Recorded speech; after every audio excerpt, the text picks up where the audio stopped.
Ladies and gentlemen, as we begin our service today, we're going to kindly ask that we turn off or silence all cell phones, electronic devices. Thank you.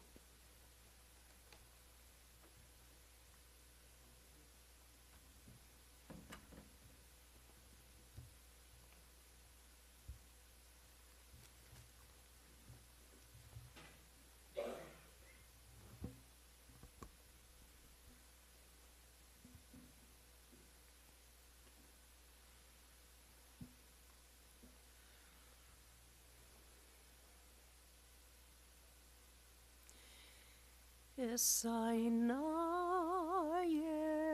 harim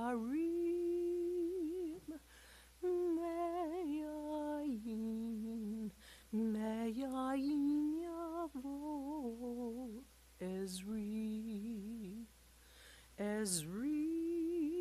meim Adonai ose shamayim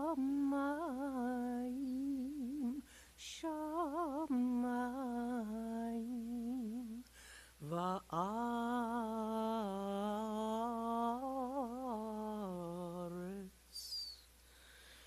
aliti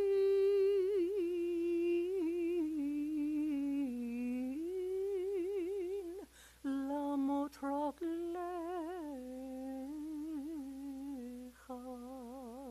alianu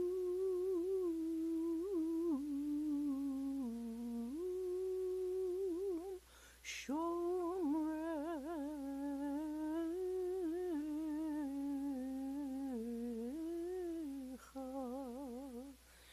hine lo yanum velo ishan shomer Yisrael Adonai shomrecha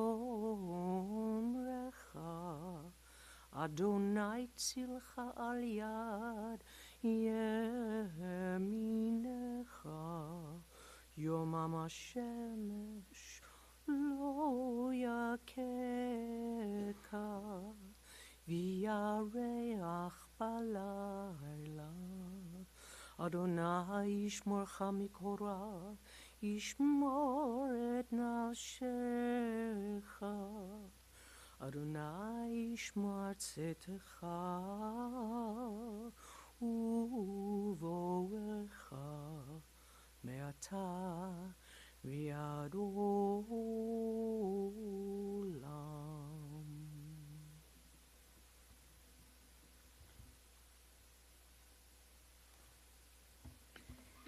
I lift my eyes to the mountains. What is the source of my help? My help comes from Adonai, the maker of heaven and earth. God will not let your foot give way. Your protector will not slumber. See, the protector of Israel neither slumbers nor sleeps. God is your guardian. God is your protection at your right hand. The sun will not strike you by day, nor the moon by night. God will guard you from all harm. God will guard your soul, your going and your coming, now and forever.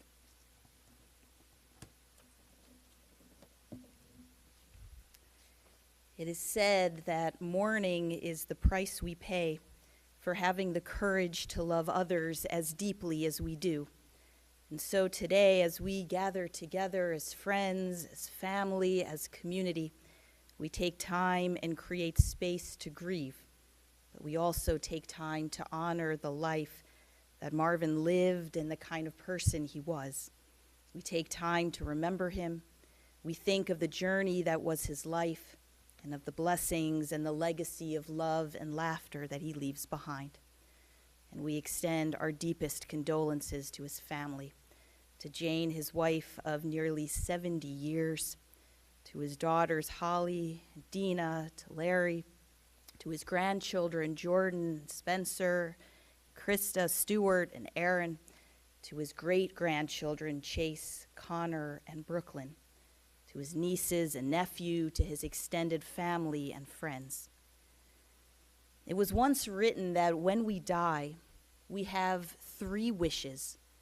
First, we wish that those we love should understand what it is that we lived for, our values and intentions, what our life meant at its very best, seeing any faults with understanding and generosity.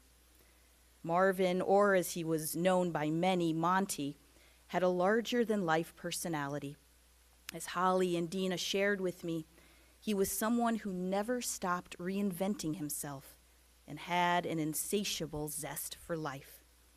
Meeting Jane when they were only 19 and 20 years old, Marvin offered her the opportunity to come to Japan with him when he got his orders from the Air Force. They were only dating for 3 months when they got married and had a wonderful time overseas, sparking an interest that would lead them to a lifetime of world travel together. Back home after his Air Force service, Marvin furthered his love of being on stage. He and Jane moved from Brooklyn to South Jersey, and he pursued show business, which had him spending quite a bit of time in Los Angeles, apart from Jane. He got a part as a detective in a 1950s murder mystery movie, and even got his dad a part in the movie too. He simply loved being on stage. But he soon found that family life was just simply more important and something he valued above all else. So he decided to move into the garment business like his own father. He was always impeccably dressed, would commute back and forth to New York to sell, and was truly, I'm told, a gifted salesman. All of his clients felt that they had made a friend for life in him. But on weekends, he took club dates as a stand-up comic. He spent time as a pop music DJ in Baltimore and created and starred in a children's TV show on Channel 29 out of Philadelphia, Barry's Basement. He loved scuba diving and was a certified instructor and loved teaching his kids and grandkids to snorkel and swim. Marvin was an avid athlete, whether it was tennis, skiing, swimming, or basketball, for which he received a scholarship when he was younger. He and Jane shared a love of musical theater and fine dining. They loved to travel, going to Africa, South America, Asia, Europe, and loved their place in Ocomal, Mexico. And as Dina and Holly shared with me, they also loved to argue. Just a few days ago, Jane had asked, "Who's going to annoy me now?" Yours was, at times, I'm told, a fiery relationship, but there was also a lot of laughter. As Dina shared, what really bound them was laughter. Our father was hilarious, and our mom was a very tough audience, but he made her laugh, and she loved to hear him sing. In addition to our wish that our loved ones know what we valued in our life, is the wish that our life has made a difference, that because of us, the world might be a bit better and a bit different. For Marvin, I imagine that second wish came true as well. As his family shared, when you were in his presence, he made you feel like the most important person in the world. And his love extended to animals too, as he and Jane always adopted animals and throughout their lives had dogs, cats, fish, and even a rabbit and bird at one point. But he loved his family above all else. As Dina and Holly shared, he worked so much and so hard, but he was at everything we ever did, often sliding in right before it started. He was always one to jump in the car to come and get his girls if needed, and enjoyed taking his kids to New York, singing with his family made-up song parodies, and using Halbish, his made-up language. Marvin loved to do shtick, and there was often no end to it. It would just go on and on and on, even at bedtime when his girls were little. He was someone who always went for the joke, and there were no boundaries when it came to that.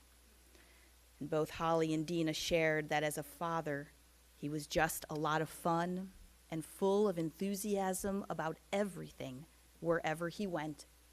Everyone he met was his best friend. Every good meal he ate was the best meal ever. He loved sharing his hobbies, including his interest in tropical fish and flowers, and he often lived at the extremes. He had, I'm told, 2 adjectives that he used regularly in describing everything. It was either the greatest or the pits. There was rarely any middle ground. Being a grandfather was the greatest, and he was the best pop-pop and Uncle Muffy to his nieces and nephew. He was hysterical, loved outfitting his grandchildren for their proms, and as his grandkids grew up with him as part of their lives on a daily basis, he was extremely involved and loved them all deeply. In Westmont, with family all living so close together, they joked it was like having a family compound, and when Marvin and Jane bought the house in Medford Lakes, there was nothing they loved more than having family close by, with family members living with them from time to time. Marvin was an artist at heart, and truly his greatest masterpiece is the life he lived and the lives he touched in loving and laughter-filled ways, leaving those who knew him better off for having had him in their lives.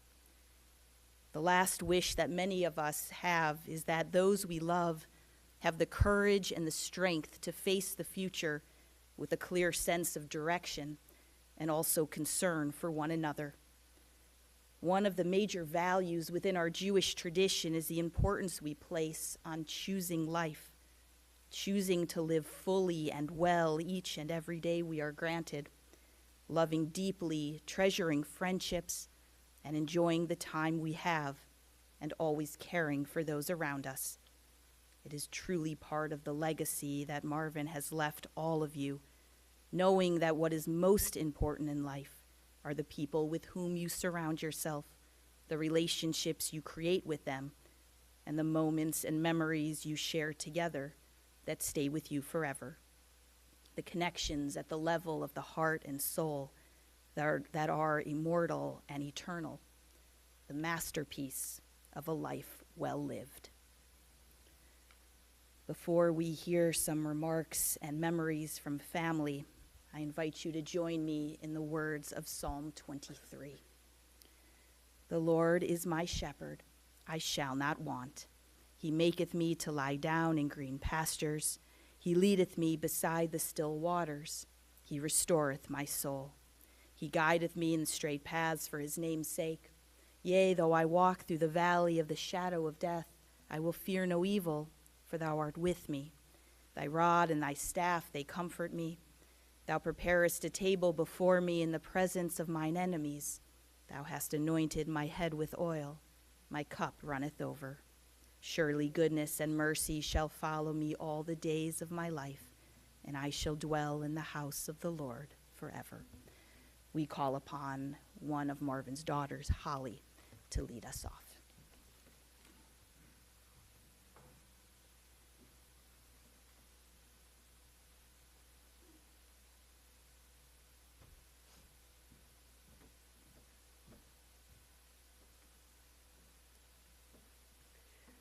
I want to start by thanking everyone for coming to be with us in this hour of need. My dad never met a sport he didn't feel he could play, a job he didn't think he could do, a challenge he didn't think he could overcome, and so often he was right. With endless energy, he conquered the world of sales, distributorships, advertising, and of course, showbiz. He played college basketball, he played tennis, he swam competitively, he skied, he dove, he was a scuba diving instructor for most of his life. He traveled extensively, he bred tropical fish, gardened, took and edited photographs and short movies in video and Super 8. He was an entertainer, a disc jockey in Baltimore, a stand-up comic and singer on the Borscht Circuit, had his own children's TV show, Barry's Basement, I was on, and even did a movie, The Block. And in between, he played piano, was a wonderful dad, and the best pop-up and Uncle Muffy ever. He had several home improvement ideas with the love of his life, Jane. And while none of us could figure out their relationship and probably shouldn't try, she was the love of his life, and his last conversations with me involved making sure that Mom would be all right. Marv was a man who had an impact on everyone he met. So many of his clients would come up to me and say, "Oh, he's my new best friend." Anyone I ever knew who had met my father remembers him. His passion and his personality overflowed and filled every room he walked into. I think he seemed to wear a tux even when he wasn't wearing a tuxedo. We are all going to miss him terribly, and the world is diminished by his absence. A man like my father naturally had a hard time accepting the end of his life, so I think it's appropriate to share this poem by Dylan Thomas. Do not go gentle into that good night. Old age should burn and rave at close of day, rage, rage against the dying of the light. Though wise men at their end know dark is right, because their words had forked no lightning, they do not go gentle into that good night. Good men, the last wave by, crying how bright their frail deeds might have danced in a green bay, rage, rage against the dying of the light. Wild men who caught and sang the sun in flight, and learned too late they grieved it on its way. Do not go gentle into that good night. Grave men near death, who see with blinding sight, blind eyes could blaze like meteors and be gay. Rage, rage against the dying of the light. And you, my father, there on the sad height, curse, bless me now with your fierce tears, I pray. Do not go gentle into that good night. Rage, rage against the dying of the light. Thank you.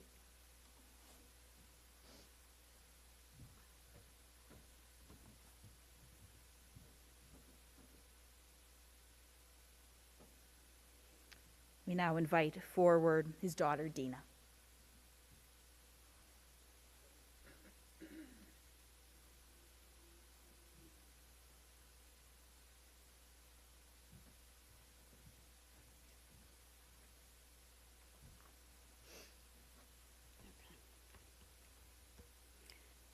I made a super big font, so I didn't need these, but I think I need them. I want to start also by thanking everybody for coming today, as well as those of you who are joining us on the live stream from afar. I think Dad would have been very pleased with the size of the crowd that he drew. He always loved to play the big rooms. I didn't think it would be so difficult to summarize my father's rather amazing life. Today would have been his 91st birthday, and next month, Mom and Dad's 70th wedding anniversary. Those of us who knew him well would probably agree my dad was larger than life and possibly the most interesting man in the world. At least that is what he believed. I think we can also all agree he lived his life on his own terms and to the fullest every single day. He had 9 lives, even more careers and countless hobbies. He was husband, father, grandfather, uncle, and great-grandfather. It is going to be hard to fill the void a presence as great as his leaves in my world. To give you some idea of my dad's career or careers, here's just a sampling. He had a basketball scholarship to college, went into the Air Force, and was stationed in Japan, where he took his new bride, my mom, and insisted after that on trying to speak Japanese to every Asian waiter for the rest of his life. He was a garmento in the garment district in New York, an actor, including the movie, stand-up Borscht Belt comedian, children's TV show creator and host, dance instructor, shoe salesman, scuba instructor, camp counselor, MC, activities director in the Catskills, radio DJ and host, ad salesman and creator, sales instructor, artist, and all-around Renaissance man. His many hobbies included skiing, tennis, diving, swimming, travel, gardening, tropical fish, drawing, painting, writing, piano playing, singing, and of course, playing Farmville. Lessons I learned from my dad. Learn everything you can. Travel everywhere, learn about different cultures, try new foods, try to do sports, love art, love animals, love nature, love your family, love performing, always exercise, always dress great. You may notice that some of us are wearing one of Dad's many pocket squares today, which he never went without. Always look your best. Always try to fix things. Never pay retail. Never take no for an answer. Always speak up. Always try to make peace. Always be brave. Fake it till you make it. And always, always forgive. Those of you who knew Dad and know me know that I believed the story of his life was very closely summarized by the movie Big Fish. Not only because Dad always had to be near water, but because of his stories. Dad's stories were frankly incredible. Yet in all of them, there was a grain of truth, or at least you wanted them to be true, because the stories were all amazing. So these are just some examples of Dad's stories that may or may not have been wholly or partially or not at all true. Partying all night in New York with Peter O'Toole, giving Barbra Streisand a lift to a club date, being called back, I love this one, for the role of Sonny in The Godfather, but dropping out because a wise guy friend told him not to do it. Landing a starring role in a TV show, but then losing it because he refused to go to Mexico for the weekend with the producer. Getting weed from Lenny Bruce's mom before a performance in LA. Dropping acid with Timothy Leary. I tried that once, was a frequent saying of his. Being rejected for a movie part by John Wayne for being too tall. Being befriended and mentored by Milton Berle, that one's actually true. Being flown in by helicopter to do a tight 5 at Woodstock. Missing an Olympic swimming trial for appendicitis. Winning a ski race at Chamonix. Calling in a favor to his friend Peter O'Toole again when he was filming Masada in Israel to help him locate a certain missing daughter. Auditioning with his comedy partner Danny for SNL's first season and getting the spot, but then losing it because he and Danny could not be scripted. Giving career advice to Billy Joel and so many more. Anyway, I always imagined my own father's final scene would be more like that movie. I visited him in the hospital a couple days before he passed, and although he couldn't speak very well, he was still sharp as ever and still cracking jokes. He wanted to know about a dinner that Larry and I had at a French restaurant the week before. I told him when he got better I would take him for the same dinner, and he deadpanned, "You just saved my life." My dad was hilarious. Because of him, I'm a huge humor snob and have no patience for bad jokes or poor timing, just like my mom. But Dad could always make her laugh. 70 years is a long time.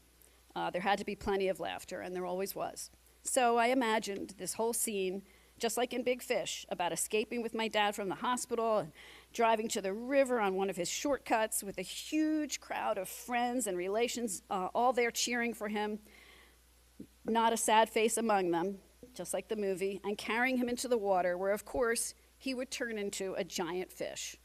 As Will says to his father about how it happens, you become what you always were, a very big fish. That was my dad, a very big fish. Until just a couple of days before he passed, I'm pretty sure Dad never thought about dying. He was only about living. I recently told him that FOMO was keeping him alive, and once I explained what that meant, fear of missing out, he agreed. When I was a child, I once asked my father what he thought happened to us after we die. He said he believed that if we had children, and I'll say by extension, family and friends, that live on after us, a part of us would always live on in them and in those that followed, and in that way, we would never really be gone. I hope that today and in the future, when you think about my dad, his stories will live on in you. And I'll leave you with one more quote from Big Fish that I think really fits. Have you ever heard a joke so many times you've forgotten why it's funny? But then you hear it again, and suddenly it's new. You remember why you loved it in the first place. That was my father's final joke, I guess. A man tells his stories so many times that he becomes the stories.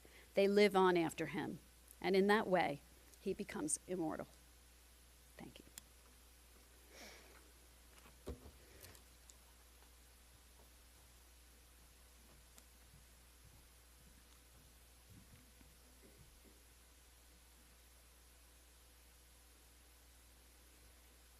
We'll now hear from his grandchildren, Stuart, and then Aaron, and then Spencer and Jordan.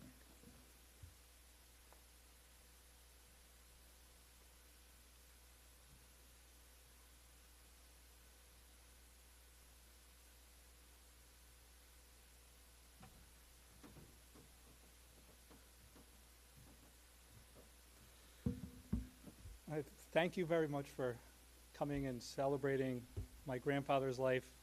He touched us all very much. Marvin, to all of his grandkids, was Pop Pop. He was seen by everybody who was around him to be charismatic, a great entertainer, filled with joy.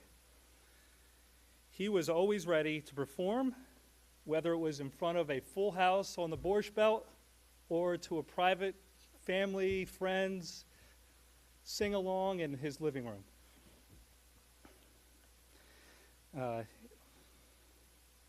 He just wanted to fill the room with song and laughter.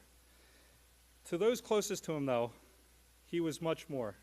To me, he was almost like a second father, a best friend. I loved sleepovers with him. We'd spend the night, and in the morning we'd get up early. He'd make us omelets with whatever was left over in his fridge.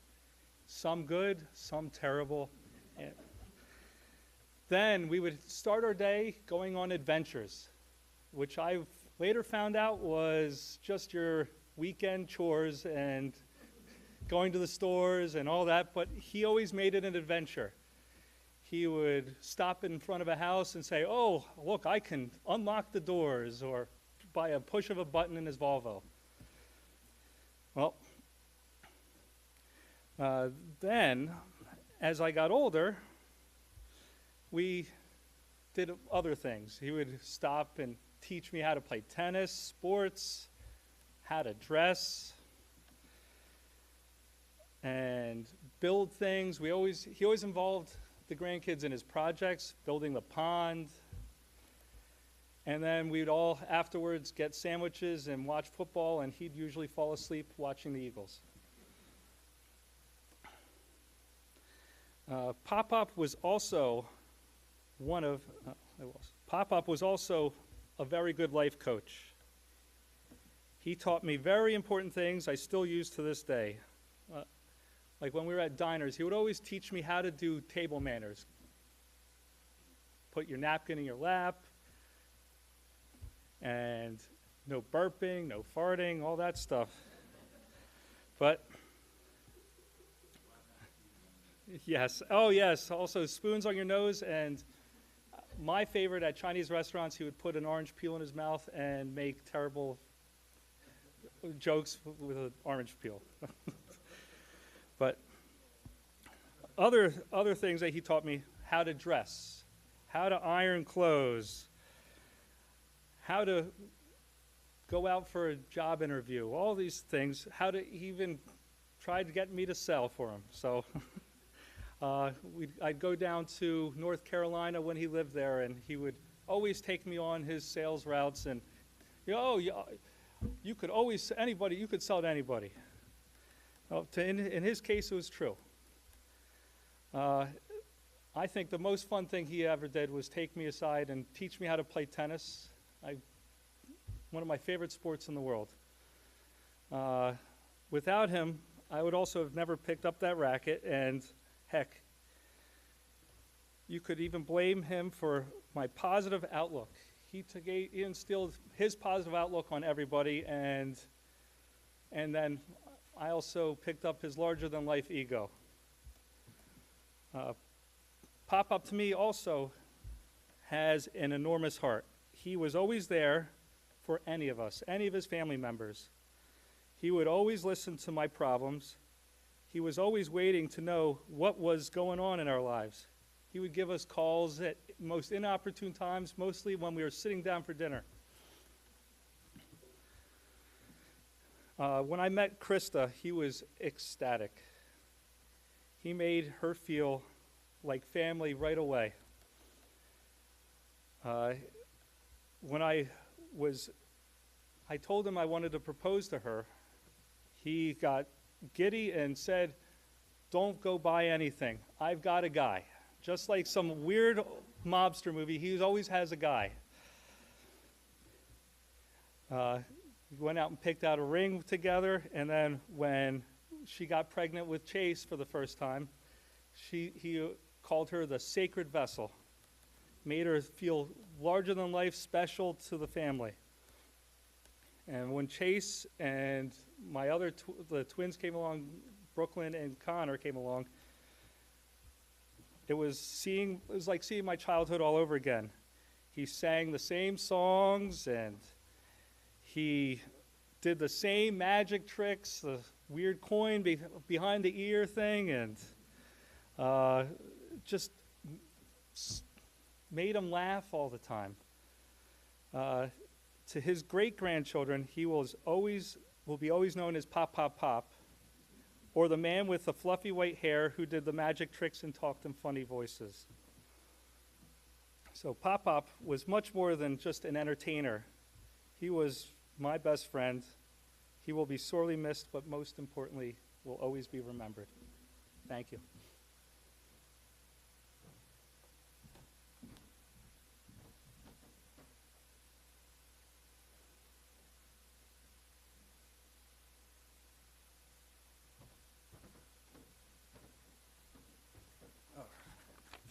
I'm sorry if I talk really loud. I've been living with Marvin for the past 3 years, and everything I have to say has to be twice as loud as I normally say it. But mine's really short. I just wanted to say that Pop-Pop was there for everything and for everyone, always. He was a huge part of my life. I'm going to miss him very much. But it makes me glad to know that everyone who ever met him, everyone, even for just a minute, will never forget him, because that's the type of person he was. He took over the room. He was memorable, and he was amazing. From the songs, the jokes, and most importantly, the Halbish, I love you and miss you, and I will never forget you, and nor will anyone who ever met you. I love you, and goodbye.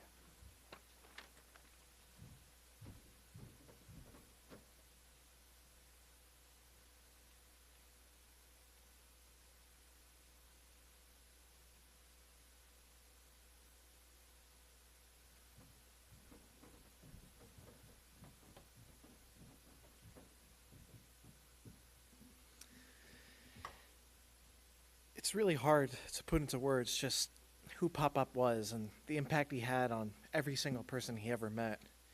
He was always so larger than life and treated everything like the biggest deal imaginable. He was kind and loving to everyone, and just overall the nicest person you'll ever meet, though your opinion might vary if you ever had to live with him. I do not say this lightly when I say, if we took the joy of every person in this room and everyone who's watching live at home, it wouldn't even equal to just 1% of the joy that he held in his body. He lived every moment with a smile on his face, though there was only one time I ever saw him be very upset, and it was when I made a joke at his own expense. I know he never forgave me because, well, I wasn't in the will. It's really tough to think about, though, just how he won't be with us anymore. There really wasn't any moment in my life that he wasn't somehow present. Even when I was away at college, he would still call me every now and again and check in on how he was doing. It's just going to be tough moving on without him. Goodbye, Pop-Up. We're all going to miss you.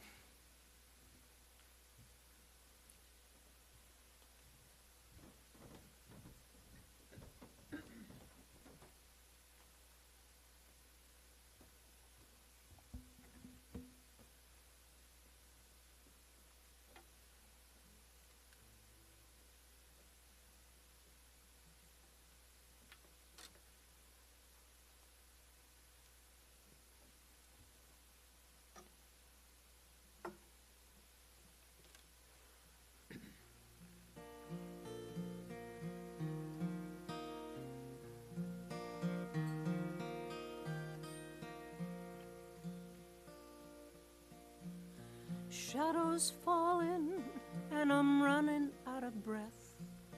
Keep me in your heart for a while. If I leave you, it doesn't mean I love you any less. Keep me in your heart for a while. When you get up in the morning and you see that crazy sun, keep me in your heart for a while. There's a train leaving nightly called when all is said and done. Keep me in your heart for a while. Sha-la-la-la-la-la-la-la-la-li-lo. Keep me in your heart for a while. Sha-la-la-la-la-la-la-la-li-lo. Keep me in your heart for a while. Sometimes when you're doing simple things around the house, maybe you'll think of me and smile. You know I'm I'm tied to you like the buttons on your blouse. Keep me in your heart for a while. Hold me in your thoughts. Take me to your dreams. Touch me as I fall into view. When the winter comes, keep the fires lit, and I will be right next to you. Engine drivers headed north to Pleasant Stream, keep me in your heart for a while. These wheels keep turning, but they're running out of steam. Keep me in your heart for a while. Sha-la-la-la-la-la-la-la-la-li-lo. Keep me in your heart for a while. Sha-la-la-la-la-la-la-la-la-li-lo. Keep me in your heart for a while. Keep me in your heart for a while.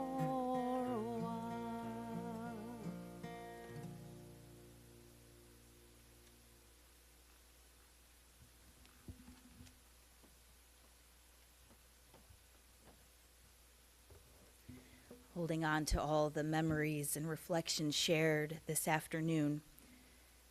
In the rising of the sun and in its going down, we remember him. In the blowing of the wind and in the chill of winter, we remember him. In the opening of buds and in the rebirth of spring, we remember him. In the rustling of the leaves and in the beauty of autumn, we remember him. In the beginning of the year and when it ends, we remember him. When we are weary and in need of strength, we remember him. When we are lost and sick at heart, we remember him. When we have joys we yearn to share, we remember him. So long as we live, he too shall live, for he is now a part of us as we remember him. I invite you to please rise for our memorial prayer of El Malei Rachamim.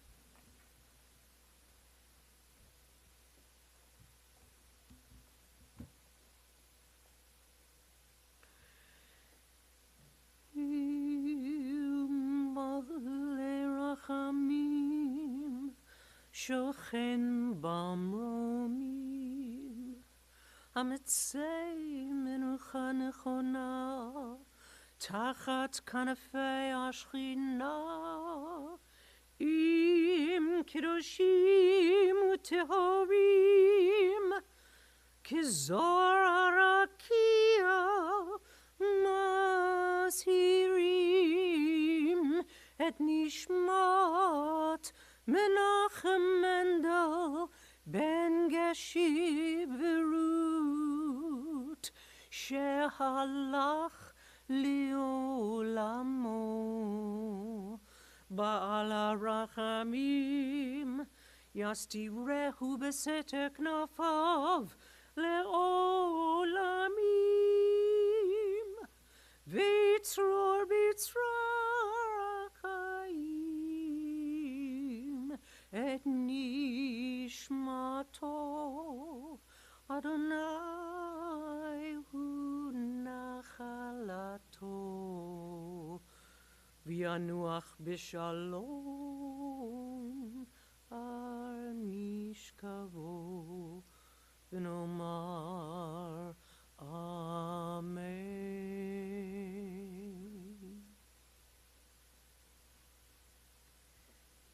Compassionate God, eternal Spirit of the universe, grant perfect rest in your sheltering presence to Marvin Berezow, who has entered eternity.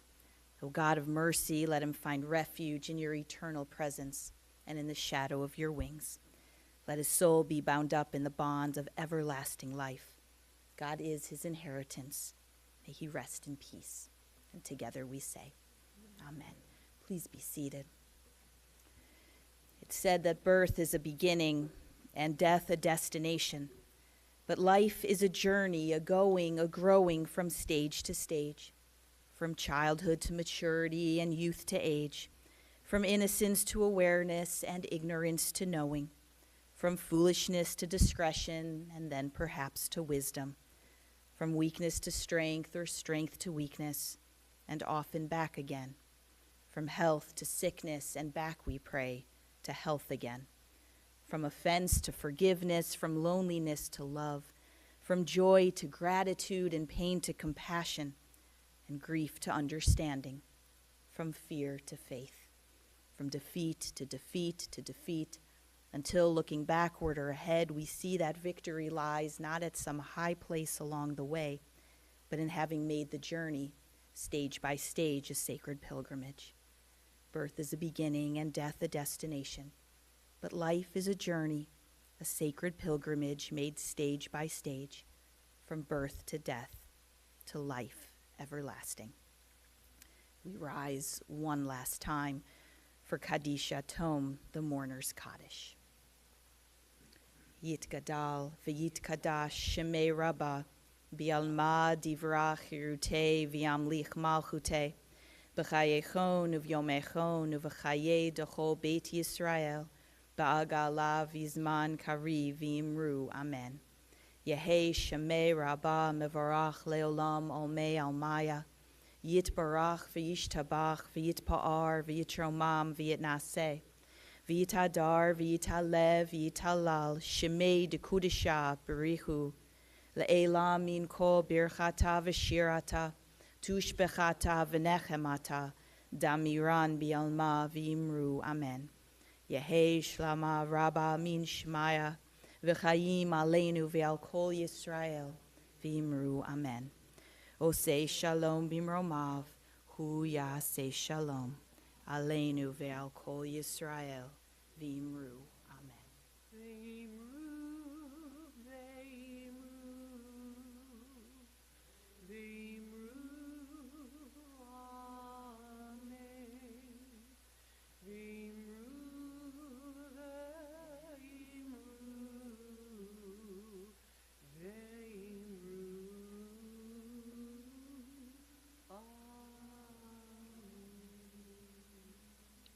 Say Zichrono Livracha, may his memory always be for a blessing.